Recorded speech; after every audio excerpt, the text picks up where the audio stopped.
Recently ಡೆಲ್ಲಿಗೆ 2 ದಿನಕ್ಕೆ ಕೆಲಸದ ಮೇಲೆ ಅರ್ಜೆಂಟಾಗಿ ಹೋಗ್ಬೇಕಾಗಿ ಬಂತು. ಕೆಲಸ ಬರೀ 1 ದಿನ ಇತ್ತು. ನನ್ನ return flight next day 8:30 so ಒಂದಿನ ಫುಲ್ ಇರುತ್ತಲ್ಲ, ಯಾವುದಾದ್ರೂ ವಿಶೇಷವಾಗಿರೋ ಜಾಗ ನೋಡೋಣ ಅಂತ ಅಂದ್ಕೊಂಡು ಡೆಲ್ಲಿಗೆ ಹೋಗ್ತಿದ್ದಂಗೆ ಕಾಫಿ ಕುಡ್ಕೊಂಡು ಎಲ್ಲಿ ಹೋಗೋದು ಅಂತ ಯೋಚನೆ ಮಾಡಿದೆ. ಅಂತೂ ಇಂತೂ ಡಿಸೈಡ್ ಮಾಡಿದೆ ನೋಡಿ, ಜಗತ್ ಪ್ರಸಿದ್ಧವಾದ ತಾಜ್ ಮಹಲ್ ನೋಡಬೇಕು ಅಂತ. ಡೆಲ್ಲಿ ಟು ಆಗ್ರಾ 242 ಕಿಲೋಮೀಟರ್ಸ್ ಆಗುತ್ತೆ.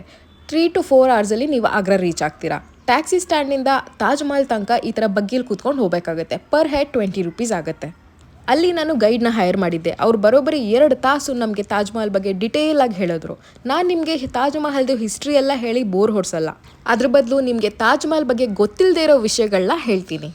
ನಾವುಗಳು ನಮ್ಮ ಮನೆ ಫೌಂಡೇಶನ್ನ ಸಿಮೆಂಟು ಮತ್ತು ಮರಳಿಂದ ಕಟ್ತೀವಿ, ಆದರೆ ತಾಜ್ ಮಹಲ್ ಫೌಂಡೇಶನ್ನ ಮರದಿಂದ ಕಟ್ಟಿದಾರಂತೆ. ಎಬನಿ ಮತ್ತು ಟೀಕ್ ಅನ್ನೋ ಮರಗಳನ್ನ ಯೂಸ್ ಮಾಡ್ಕೊಂಡು ಕಟ್ಟಿದ್ದಾರೆ. ಈ ಮರಗಳಿಗೆ ನೀರು ಸೋಕಿದಾಗ ಅದು ಇನ್ನೂ ಗಟ್ಟಿಯಾಗತ್ತಂತೆ. ನೀರು ಎಲ್ಲಿಂದ ಬರುತ್ತೆ? ತಾಜ್ ಮಹಲ್ ಹಿಂದ್ಗಡೆನೇ ಇರೋ ಯಮುನಾ ನದಿಯಿಂದ ಕನೆಕ್ಷನ್ ಕೊಟ್ಟಿದ್ದಾರೆ. ಅದಕ್ಕೇನು, ಯಾವುದೇ ಭೂಕಂಪ ಬರಲಿ, ಎಷ್ಟೇ ವರ್ಷ ಆಗಲಿ, ಒಂಚೂರು ಅಲ್ಲಾಡದೆ ಗಟ್ಟಿಯಾಗಿ ನಿಂತಿರೋದು ನಮ್ಮ ತಾಜ್ ಮಹಲ್. ಇನ್ನು ನೆಕ್ಸ್ಟು ತಾಜ್ ಮಹಲ್ ಕಲರಲ್ಲಿ ಏನಿದೆ, ವೈಟ್ ತಾಜ್ ಮಹಲ್ ತಾನೆ ಅಂತ ಅನ್ಕೋತಿರ್ಬೋದು. ಇಲ್ಲ, ಬೆಳಗಿನ ಹೊತ್ತು ತಾಜ್ ಮಹಲ್ ಪಿಂಕು, ಮಧ್ಯಾಹ್ನ ವೈಟು ಮತ್ತು ರಾತ್ರಿ ಫುಲ್ ಚಂದ್ರಮನ ಬೆಳಕಲ್ಲಿ ಗೋಲ್ಡನ್ ಕಾಣುತ್ತಂತೆ. ಇನ್ನು ತಾಜ್ ಮಹಲ್ ಸುತ್ತ ಈ 4 ಮಿನರೇಟ್ಸ್ ಇದೆಯಲ್ಲ, ಈ ಕಂಬಗಳು, ಇದು ಸ್ವಲ್ಪ ಸೊಟ್ಟಗೆ ಹೊರ ಹೊಮ್ಮಿದೆ. ಯಾಕೆ, ಮೆಜರ್ಮೆಂಟ್ ನಲ್ಲಿ ಏನಾದ್ರೂ ತಪ್ಪಾಯ್ತಾ ಅನ್ಕೋತಿದ್ದೀರಾ? ನೋ, ಇದನ್ನ ಬೇಕು ಅಂತಾನೆ ಸೊಟ್ಟ ಕಟ್ಟಿದ್ದಾರೆ. ಯಾಕೆ ಅಂದ್ರೆ ಭೂಕಂಪ ಬಂದಾಗ ಈ ಕಂಬಗಳು ಟೋಮ್ ಮೇಲೆ ಬೀಳ್ಬಾರ್ದು ಅಂತ. How genius no?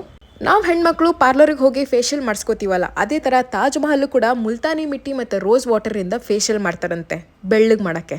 Last but not the least, Taj Mahal ಕಟ್ಟಕ್ಕೆ 22 ವರ್ಷ ಆಯಿತು ಅಂತ ಎಲ್ಲರಿಗೂ ಗೊತ್ತಿದೆ. ಆದರೆ ಇದನ್ನು ನಿರ್ಮಿಸೋಕ್ಕೆ 20,000 ಕಾರ್ಮಿಕರು ಹಾಗೆ 1,000 ಆನೆಗಳನ್ನ ಬಳಸ್ಕೊಂಡು ಇದನ್ನು ಕಟ್ಟಿದಾರಂತೆ.